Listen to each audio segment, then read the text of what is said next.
Kia ora and welcome to the Marlborough Book Festival podcast, the place where you can hear writers talk about their work, their lives and the inspiration behind their writing. I'm Sonia, the chair of the committee. The 2023 Marlborough Book Festival was a fantastic weekend and we are looking forward to sharing the recordings with you very soon.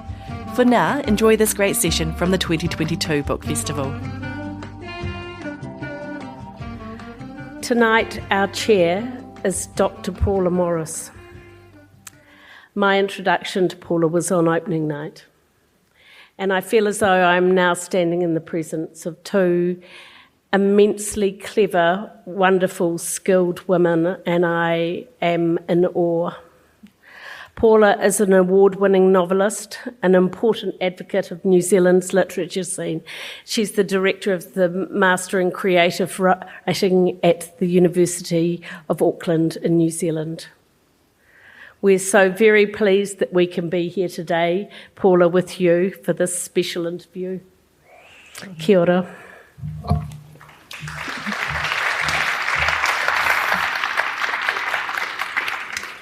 Kia ora, Jane. That was very nice. Tēnā koe, Pat. Kia ora. It's very nice to be here talking to you in front of a raging fire. We have our library behind us. Thank you all for coming out on this chilly night. We were talking backstage about growing up not wearing shoes, but Jane told us that if we lived here on a chilly morning, we'd want to put shoes on. We'll take our shoes off later. So to introduce Pat very briefly, as you know, she is an icon of New Zealand literature, and she would also hate being described as such because she's extremely modest. I was thinking today, I thought, why hasn't Pat become a dame? And then I looked it up, and actually you are secretly one. In 2007, you became a distinguished companion of the New Zealand Order of Merit, and that was that little time period, remember, where people weren't knights and dames, they were just that. And when the law changed, or when John Key changed it so he could become a sir, I'm just, obviously exaggerating. That wasn't why I did it at all. People were given the choice. You were given the choice if you wanted to become a dame, but you said no. Do you remember saying no? Or yes, yes, I do remember saying no. I just didn't feel like a dame. Well, it's interesting, of the five who chose to just stick with being distinguished, three of you are writers, and the other two are Joy Cowley and Witi Ihumaera. Yes. So you're in good company there. Yes, I am. Obviously, Pat has written 7 novels, story collections, non-fiction, a fantastic memoir that we'll be discussing tonight from the Centre, A Writer's Life. Pat said to me, what are we going to talk about? And I said, your book. And she said, oh. So that's what we're doing, whether she likes it or not. Luckily, in the beginning of the book, there's a list of all Pat's awards. Because she's so modest, she won't bring them up in the course of the book. So if you want to check all her accomplishments, they are in the front. And I just have a little quote here for the 2008 Neustadt Prize, the big international prize based in the US, which was awarded to Pat. Joy Harjo said of your work that you write provocative, compassionate and beautiful tales. And I thought those words, provocative and compassionate, absolutely apply to your work. So kia ora, and thank you. Very pleased to be interviewing you tonight. I wondered if you would mind if we talk a little bit about your childhood, because that is really a considerable section of this book. Many other New Zealand writers are publishing memoirs right now. I'm expecting to be asked to write mine at any moment. And rude laughter from the audience. People will be dying to see what I would say. But a lot of writers now take many volumes. We talked about this. C.K. Stead's got 3 volumes of memoirs. Witi's already got 2 out, and he's working on a 3rd. So are you already working on a sequel? Oh, no. That one was... I didn't really enjoy writing it, because I'm used to making stuff up, and I just sort of laboured through it. I didn't know whether people would want to read it or not, and I held on to it once I'd finished it, or what I thought was finished. I held on to it for almost a year, thinking, will I publish this or will I just have this for my family? But in the end, I sent it away to the publishers. And my very lovely editor said, "Oh yes, okay, but what about this paper that you presented at such and such a place? And what about this paper when you said that? And you've mentioned letters. Have you still got the letters? Can we put them in the book?" And so the book became a bit bigger and a bit bigger, but I don't want to go there anymore. So what was difficult for you about writing about your own life rather than making things up? Just writing about myself, I suppose. In the beginning, I was having a good time writing about the birds outside in the trees and my grandparents and parents. And it was when I got to have to start writing about myself that I didn't enjoy it, and I even found it tedious, really. Really? Yes. I just want to reassure our audience that your book is not tedious at all, and it was also a finalist in this year's Ocker New Zealand Book Awards. One of the things that I think is tremendous is the way you describe your childhood and being part of a very loving Pākehā family and being part of a very loving Māori whānau and standing in those two worlds. Yes. I think I had a very privileged childhood in that way because I had two whole families, of parents who were very loving towards us as children and who wanted everything for us and who believed we could do anything that we wanted to do, and they supported us. But also their families, our aunties and uncles and cousins and on both sides of the family. So I think I was very fortunate to have that and to have the freedom that I had, really, in those days. You say that you had two loving families, but there was a little bit of opposition, wasn't there, at first to your father marrying your mother? The aunties. Yes, from certain sections of... Oh, yes, I know. There was, that's right, from my father's sisters. So the Māori aunties Yes. were suspicious of your Pākehā mother? Yes. But they got over that and they became best friends, really. It was an education for me, actually, because I'm naive, reading about the obstacles that were then for your parents, not able to get a home loan, for example. Yes, that's right. So home loans of any description weren't available to Māori. And my mother couldn't get it because they weren't available to women either. So, yes, I don't quite know how my father managed to build our house in Melrose. I wish that I had asked about those sorts of things when I was able to, because they just weren't available, so I don't know whether he had an underwriter or to a loan or how he managed that. Now, when you went to school in Wellington and you were a Māori girl, you looked Māori, and... Yes, that's when I went to school, that's when I found out I was a Māori girl. I didn't know that, and it didn't... At the time when I overheard this being said, it didn't sound as though it was a very good thing to be. So I went home and told my mother that I knew that I was a Māori girl. And she said, well, of course you are. You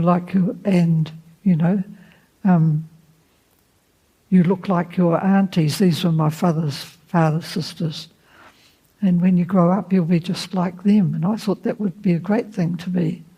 So then I became very comfortable with that and kind of learned not to listen to those negative things that I heard. So I did listen to them, and they were hurtful, but it's as you were mentioning, having two strong families who endorsed who I was and believed in me, and you can get through those things and brush them aside. like my mother did for me, my Pākehā mother. Yeah. Mm. And your mother was also summoned when there was a dispute over how old you really were. Oh, yes. Well, that was a bit strange. I went to school being able to read. It's not that we had a family, it's not that we had books in our family. I had one book when I was a little child. I think it was a book of fables and so forth, Red Riding Hood and so forth. But I did learn to read from the Weet-Bix box and the Cremota packet and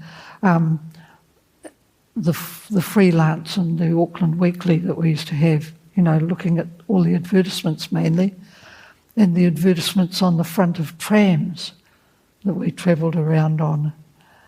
So by the time I got to school, I could read pretty well. And this was something that seemed to get me into trouble because I was called up to the sister's desk, which naughty children were always called up to, or, it was something that you didn't think you would like to do. And I was questioned about how old I was. I wasn't 5, I was 6 or I was 7, and I thought I was 5. So I didn't understand this at all while I was being told I was 7, and I'd been to school before.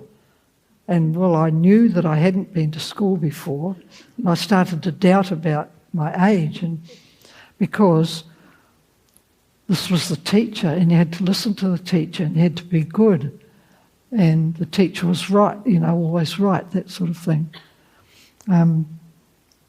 So I was there hanging my head, not answering, because I didn't know what to say. And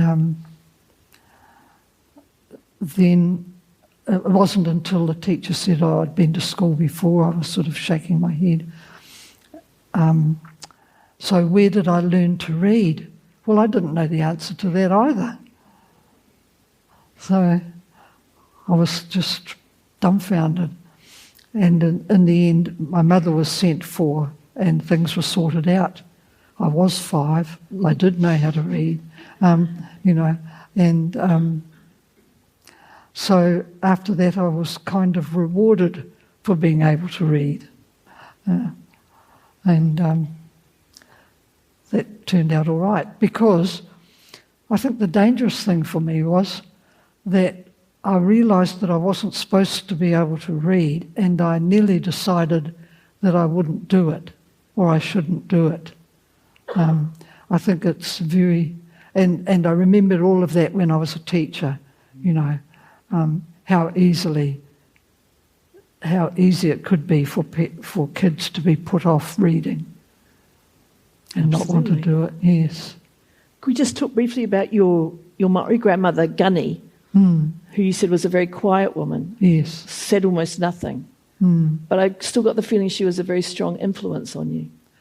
Yes, she was a strong influence on me.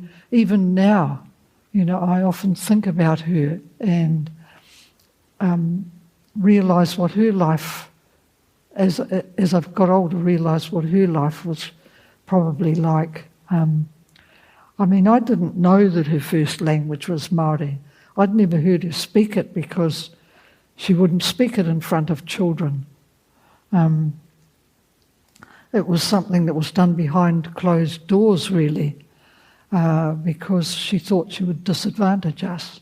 Not only her, but our other grandmothers, our other grandfathers, of my father's family. It was that whole age group. They'd been punished at school for speaking their language. My father's generation had as well, and even my husband's generation when it comes to that. But so they thought they would disadvantage us by exposing us to this language. So it's so different today, I was interested to read that, she married your grandfather, whose last name was Gunson. and that he came from quite the family in Auckland, that one of his relatives, his uncle, was a mayor of Auckland. In fact, oversaw, as I was reading, oversaw the creation of the Auckland Museum and the memorial on One Tree Hill. But that your grandfather was the black sheep, the basket maker. Yes. Living on the coast with your grandmother. Yes, yeah. You come from a family of black sheep, I think. Oh, well... by the way, I do know it's sheep, really. His other brothers, I don't know that he had a sister. I met some of his brothers, but they were all professional people, doctors and lawyers and so forth. And he made baskets, yes. And he married my grandmother. And you have very fond memories of him too, collecting the wood and you helping him, yes? Oh, yes. He was a very amiable grandfather. He was a lovely grandfather. And we used to help him. We used to go up in the bush and collect superjack for his baskets. And he grew his own willows, those willows that grow straight up. And he used to cut those willows, bundle them up, put them into the creek to do something that was good for them. And then he used to strip them, and we used to help him with this, We were always hanging around, and he always allowed us to be hanging around. So I think I was very lucky in my parents and grandparents who spent time with us. Mm. One thing that people may not know about you is that you might not have become a writer, you might have become a professional basketball player. Oh. You were quite the athlete. Oh, yes. I don't know about professional. I don't think it was professional then, but yes, I was heading along there. And I really enjoyed sport. I loved sport. But it was easy. It was easy for me to be a top sports person while I was at school. And I was aware, even then, of that kind of stereotype, which, I think I was doing pretty well academically, but I'd always had this feeling that I was doing well because it was an attitude, really, that I had to prove myself to every new teacher that I had. I had to prove that I could do this or that. And it affected me in the way that if I was doing well, I thought it was because the other kids were being lazy, or it was a fluke, or, something like that. So I was aware of falling into this, of being the stereotype of this Māori girl who was good at sport but not very good at anything else, And you start to believe those things about yourself, and I think it's still happening. Yeah. Absolutely. Mm. Now, your time at Teachers College, I was really interested to read about the kind of experience you had there, because it seemed enormously enlightened and creative. Yes. And that you were really encouraged in both visual art and also in writing, and to discover New Zealand literature. Was that when you started really reading other New Zealand writers? Yes, we'd never had it put in front of us in school at all.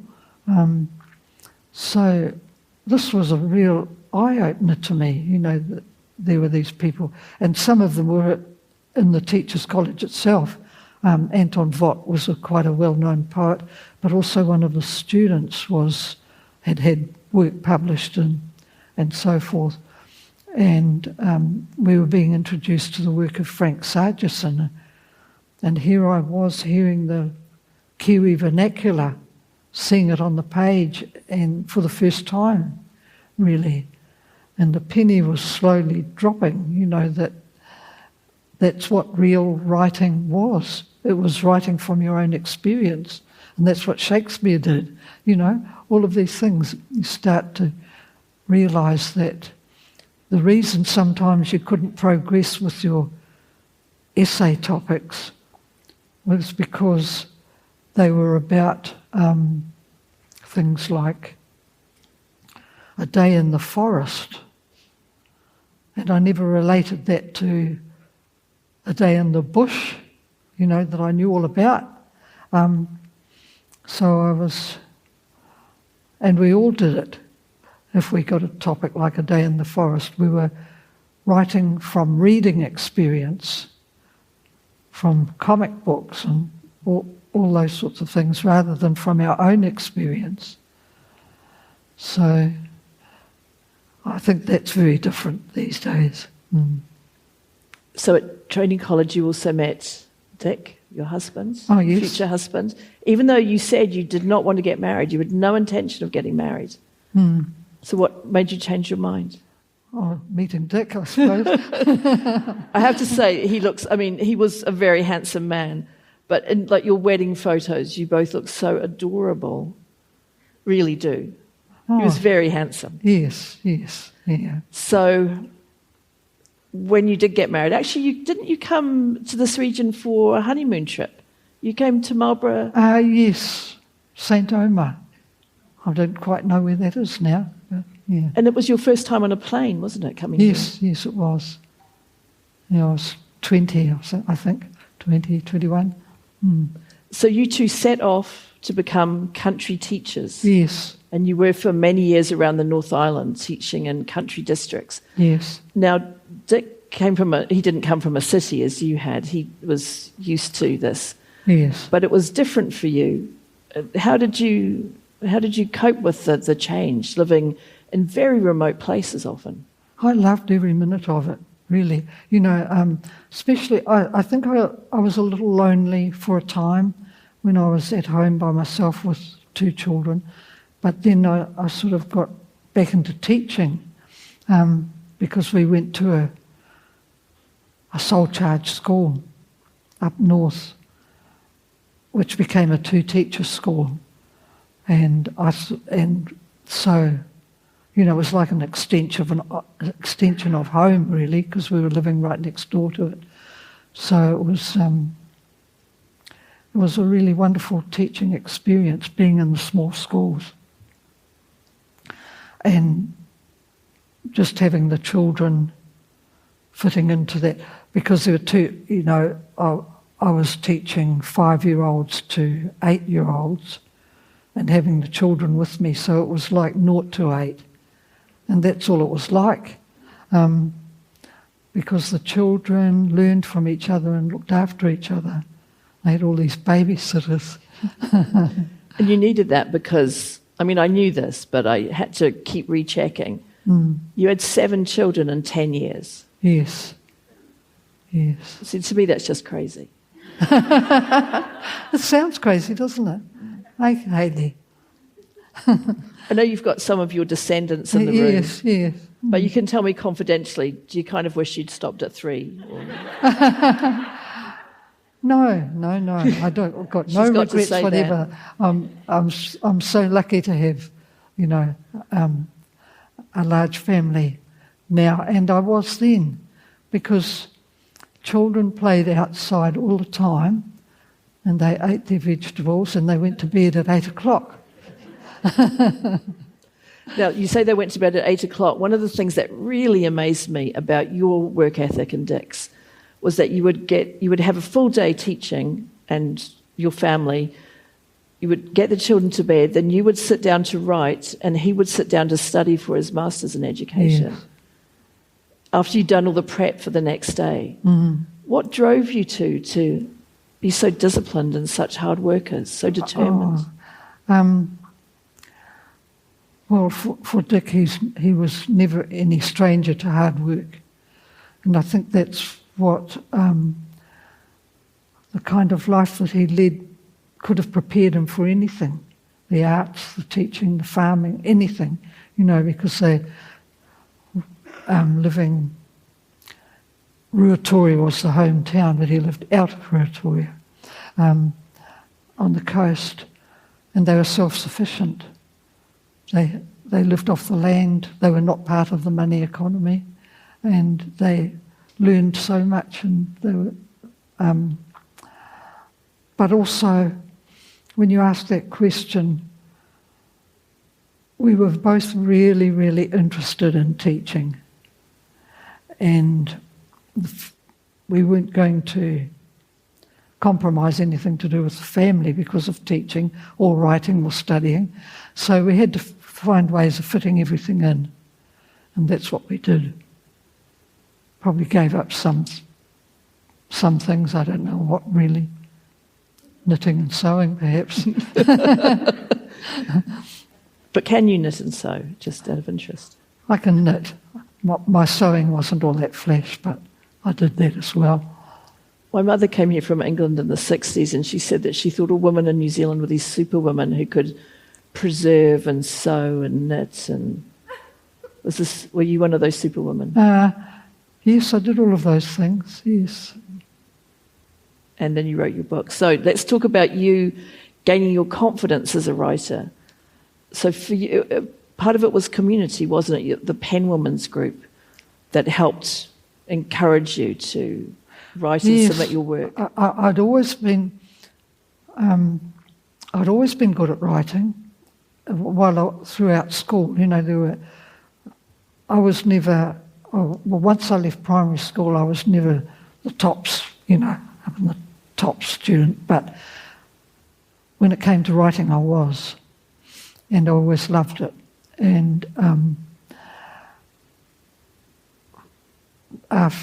so the Pen Women's Society came to my notice, and I joined that as a country member when we were out in the schools. And it was there that I really got the opportunity, because they had short story competitions every month. So there was always something I could do every month. I didn't do it every month, but that was the motivation. And that's where I got to start.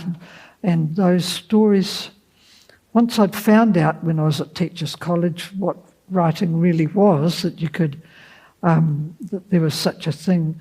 Oh, well, the other important thing, going back a bit, when I started to read the New Zealand writing by New Zealanders and really relating to what there was, the backdrop, you know, and the voices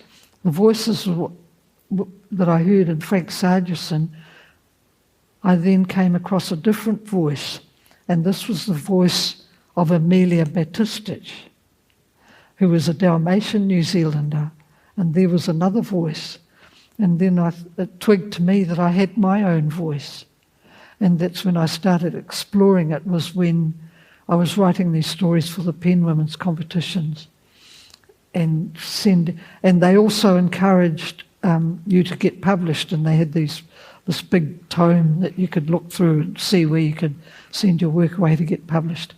And I started doing that, and that's where my first short stories appeared. And that's where they were seen by Phoebe Meikle of Longman Fall, who asked me if I had enough for a collection. So I've been quite blessed, you know.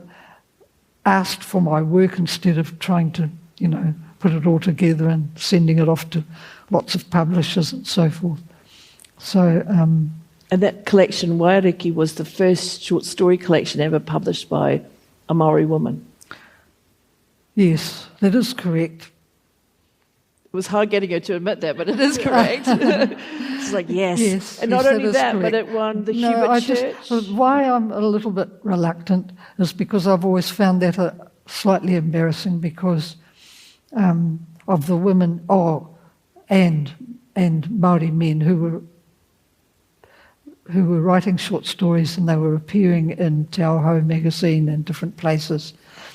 And people like Arapira Blanc and Mehana Dury and Jackie Sturm, J.C. Sturm. Yes, J.C. Sturm even before that, yes. And I think really they were the pioneers. I think the first book that I saw by a Māori was Hone Tūwhare's No Ordinary Son. and that was an amazing thing. Yeah.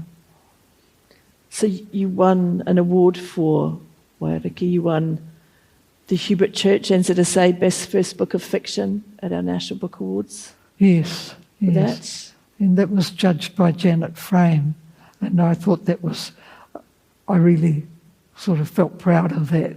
That's amazing, because she herself had won it as well. Oh, yes. She won it for her first book too. Yes. My guest this evening, Steve Brawney, is one of New Zealand's best-known journalists and authors. Steve, welcome to the Marlborough Book Festival 2022. As an author, I'm very lucky in being sort of sent around the country to literary festivals like this. And I kid you not, by the way, Blenheim, and I think I've been to everyone except the one in Blackball.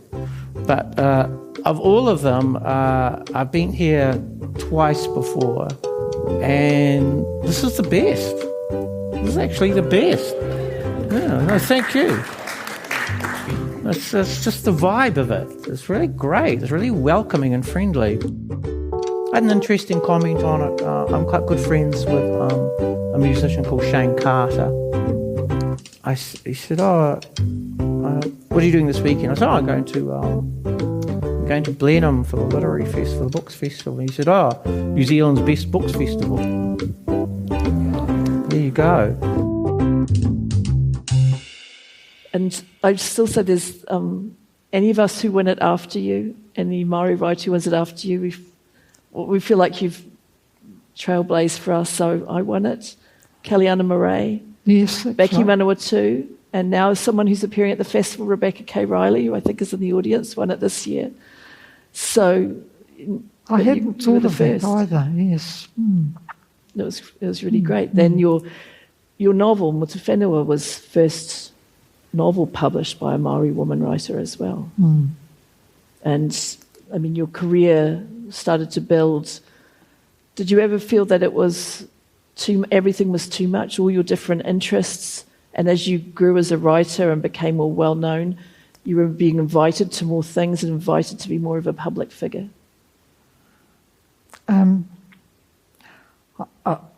Especially when I first started out and started going to festivals and different things, I really made myself go to them. And I was never really comfortable, but you sort of sign these things that you will do, a certain amount of promotion of your work when you sign the contract. And I thought, well, I kind of owe it to the publishers to do these things, and I owe it to myself to make myself go and, get up there and answer questions. And it's got easier. Has it? But Yeah. you never really got comfortable with it entirely? Not totally, no. No. But it's hard, isn't it, when you're a writer that people often expect you to be able to do a range of things. They want you to stand up and give an inspiring speech. They want you Yes. to talk in detail about your books. Yes. And sometimes you just want to get on with writing them. Yes. No, I do it for the work. I don't like the attention for myself so much, but I would do it for the work, yeah. Because I know what's gone into the books. I know that it's hard work. So... Can we talk a little bit about Two? I'm obsessed with that novel of yours. Oh, okay. Oh, I think if you haven't read Two, then really you must read the book at once, and you must get all your children and grandchildren to read it as well. And it would make the most terrific movie, and we need to talk about another movie in a moment, I just remembered. But part of that, I think, followed on from you reading, more than 20 years after your father's death, the notes and journals he kept when he was fighting in World War II with the Māori battalion. Yes. Why did it take you so long to read his journal? Because it wasn't given to me to read. It was with my mother's things, and just one day she said, you might like to go through this, and I found this it was only a little notebook, and there was only about 24 pages of that where he'd written about the journey from Wellington to Cairo, and nothing about, nothing really about the actions that took place in war. And he was a signalman, and I'd always thought that they had all the dotted out Morse code away safe in some headquarters somewhere, and that would be his war. I didn't really know until I started researching for two that these signalmen were out there in the front line, putting up lines and carrying their gear into the trenches and all of that. So I was horrified as to when, the war that my father had. Did he not talk about it at all to you? No, he talked about it as though all the mischief that they got up to and those sorts of he told funny stories. It sounded as though they laughed and sang their way all around through the whole war. Your description of the Battle of Monte Cassino, I think, is just a really fantastic set piece in that novel and would make a fantastic movie. I understand it would probably be an expensive one with all the explosions alone. Mm-hmm. But you've been involved recently in another movie version of one of your books, Cousins, which came out 30 years ago this year, the book, and it's become a movie. What was your role in transferring it from page to screen? Well, not long after the book was published, probably a few years, I met Merata Mita by chance at the Auckland airport, and she said she wanted to make Pōtiki into a movie, and the rights to that had already, Barry Barclay had the rights to that. It didn't happen in the end, but I told her that, and she said, all right, well, I want to do Cousins then.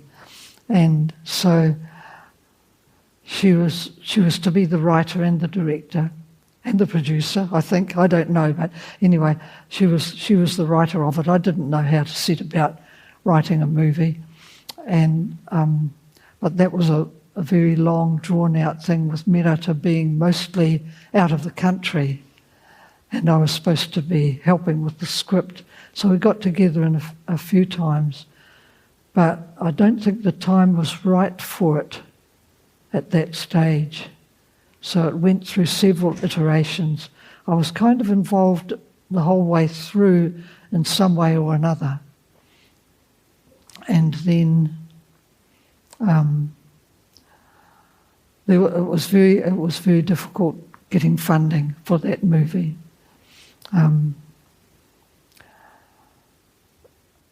But before Briar, Grace Smith and Ainsley Gardner decided to take it on, that they would like to do it, I felt that it needed to be focused on one of the cousins more than all three, and it should be focused on Mata more. And I thought if I did that, the other two cousins were going to disappear, and I didn't feel good about that. But they actually didn't. They didn't disappear. They were important in the whole story. So something a bit like that was what I handed over to Briar as the writer. But what you saw on screen was Briar. That was Briar's work that we saw on screen. And I just think that they did a wonderful job of it, getting the essence of it, when so much has to be left out, really, from a book. You're condensing something down, so they had to make that decision. So I was a bit nervous thinking about a book going onto a screen, but I just thought they just did a marvellous job of it. And it's testimony to your great characters as well, because I know that, talking about your title, From the Centre, that characters, people, much more than some imposed idea or storyline, is really at the centre of your writing. Is that an unfair characterisation of it? Yes, I think it was an apt title in the end. In the very first, when I wrote Portaki, there's a tau parapara. I based Portaki around the idea of a whai kōrero, where you have a tau parapara, you go into the main body of what you're talking about, and then you end with waiata. And I think those words are in that tau parapara, from the centre, but from the centre, from the nothing, whatever. And but it's also the way I feel about starting out on a piece of work, a long piece of work, that I feel that I start in the centre, or I'm in the centre of it, rather than at the beginning of it looking along a great big long road and the end might be up there somewhere. So having the feeling of being in the centre makes it all closer to me, so that I feel that I can reach out from where I am in the centre and bring this in and bring that in and bring that in, from whichever direction. And it is probably a cumbersome way of working in a way, because I don't have any plan, and that is my plan, to just bring in what I need. And sometimes I need more characters than what I thought I would. I need more narrators, as I did in Chappie. I thought I would have one narrator, and I ended up with 3. And that was because I didn't really know Chappie. I knew these other 3 narrators, because they were part of my life. But I didn't know this. I couldn't get into the psyche of a Japanese man, and I didn't want to try. So Chappie is a kind of mystery character. And he's central to the book because of these other ones that I do know. So when I start out, I don't really know quite what I'm going to need. And those needs include the research that I have to do as well, which I had to do with Cousins and Dog Side Story. And also the backstory is important to me, to the characters, because I think that's where you get the depth from. You've got to have their backstories as well. It sounds as though you're very patient with the whole process. You're not trying to rush yourself, or... No, I need to take the time that I need. That's why I don't sign any contracts until I'm nearly there, because I think in the end I mightn't want to publish it, and then I've signed a contract which makes you feel as though you have to finish it, or that you can't just leave it there, or you might have to fit it into a certain time frame, which that doesn't suit me, no. Pat, I think we should go to questions from the audience. I'm conscious that there's quite a few aspects of your life we haven't begun to discuss yet, like your activism. The Quiet Activist could be another title for this book. But if people have questions, would you put your hand up so someone with a mic can see you? Hi, Patricia. It's a pleasure to be able to ask you this question. I am a preschool teacher, and I've read Queer and the Punga Werewere a lot. And I've always wondered where your inspiration came from in that book to, for the old lady to sit beside the spider in a whare and compare their weaving and their life's journey. I ask this because in my own family, my granddad had a kind of a fascination with spiders, and he actually had pet spiders that I was really terrified of. So is that something that you got from your own childhood, that spider and the queer? Yes, I was asked by a group of women to write a book. They were looking for other book. I don't think I'm other, but other people are other.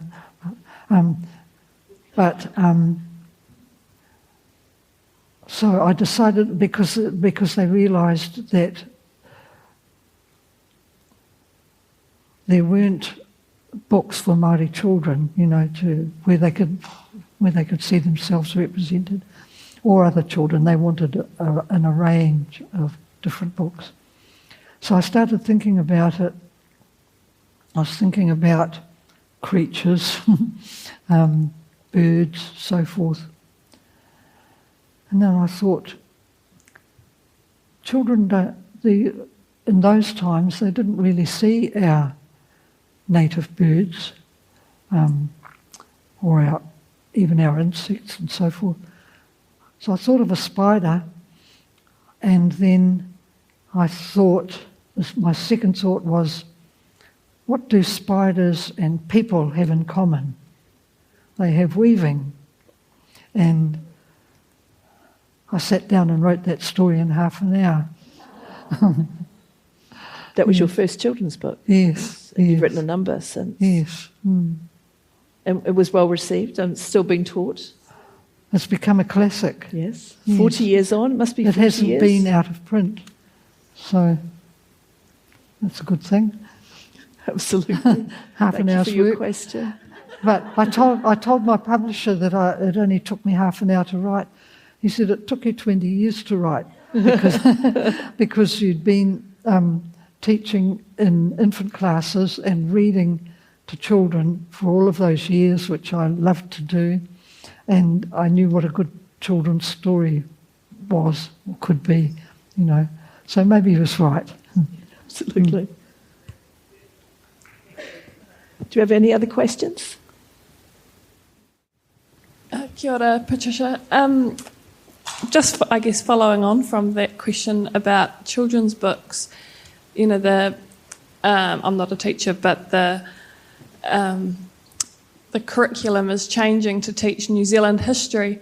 What would be your one kind of important point that you'd like to be included in the New Zealand curriculum about New Zealand history? Can you help me with that? So, is there anything you think should be included in the curriculum now about New Zealand history? Is there something that you think would be really important to be included? Matariki, I think. All the science and all the everything that's to do with that could make a whole curriculum, I believe. I think teachers, well, from what I hear, there's been some unease, about teaching the history. I mean, we've got to do it, and we've got to have the resources. But it sounded to me at first as though there was going to be a concentration on wars. The Māori wars and the wars between Māori and Pākehā and all those issues and so forth. I think probably gardening would be good. Art, all those sort of things that are everyday things. Food, clothing. But I don't know how that curriculum is going. My son is involved in that. Te reo, of course. I learned more about the New Zealand history from reading your book than I probably have in the last 30-something years. So thank you for sharing your stories with us. Kia ora. I didn't quite hear that. She just say nice things about you. It's a very disruptive corner down here. Yeah. Do people have other questions? I'm just a little hard of hearing.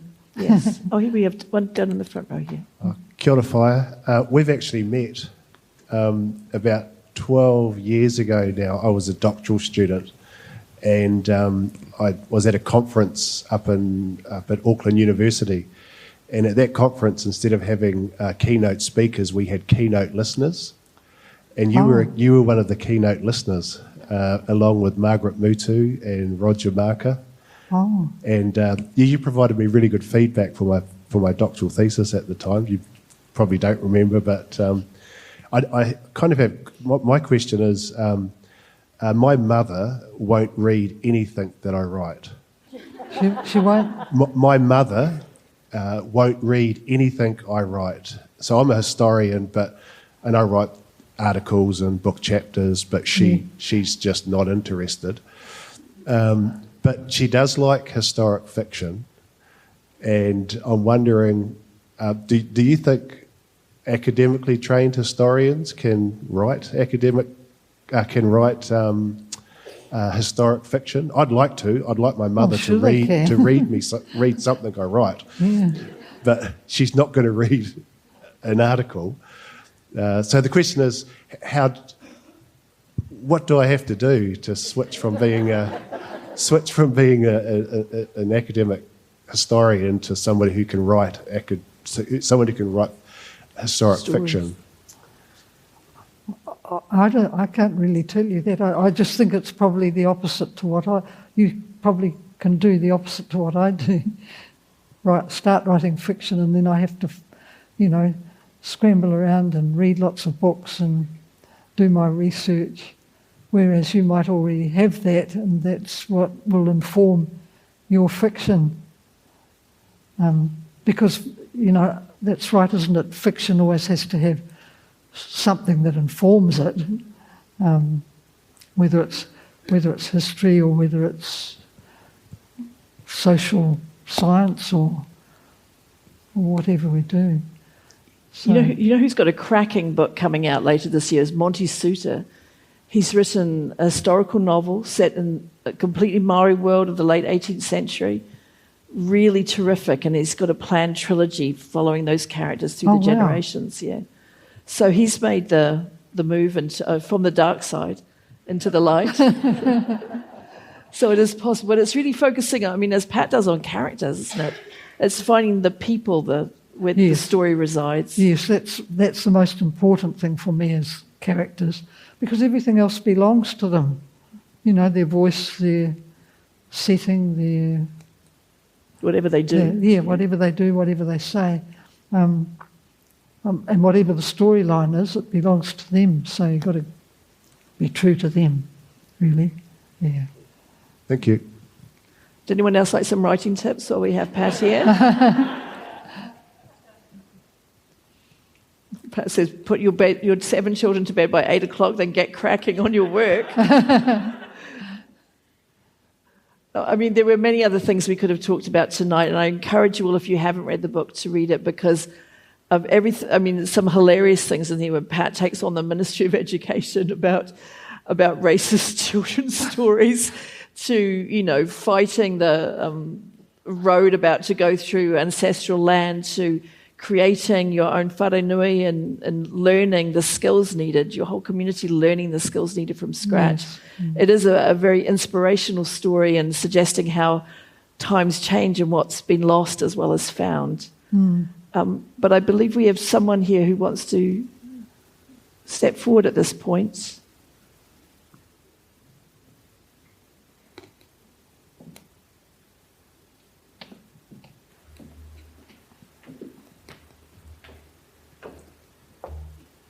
Tēnā koe te kai tuhi runga nui o Aotearoa mō te kōrero ataua ki a mātou. Wai Māori a mātou ki te rongo ki a koe ki te whakamārama o Poka Poka. Ki a koe Paula mō tō tino mihi ki a koe mō ngā pātai tino koi. Te tui ki a Patricia. Ngā mihi ki a kōroa, tēnā kōroa, tēnā kōroa. Kia ora. basically said thank you in a number of ways, but so privileged to have Patricia Grace amongst us and letting us know so much about how your stories have evolved and putting your heart into them. And to you, Paula, thank you for the interview. It's been wonderful. And it would be lovely if we could sing a waiata, yeah? Te aroha, and 4 lines, te aroha, te whakapono, me te rangi Māori e, tātou tātou. Oh, okay. Yeah? Oh, no excuses. Te aroha, te whakapono, me te rangi Māori e, tātou tātou e. One more time. Te aroha, te whakapono, me te rangi Māori e, tātou tātou e. Kia ora, everyone. Thank you so much, Patricia. Thank you so much. Thank you, Paula.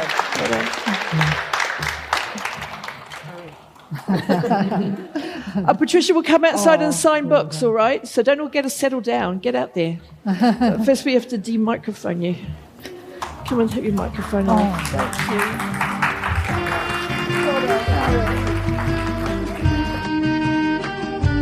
That was a great conversation from the 2022 Marlborough Book Festival. For more information about the event, head to marlboroughbookfest.co.nz. Thanks for listening.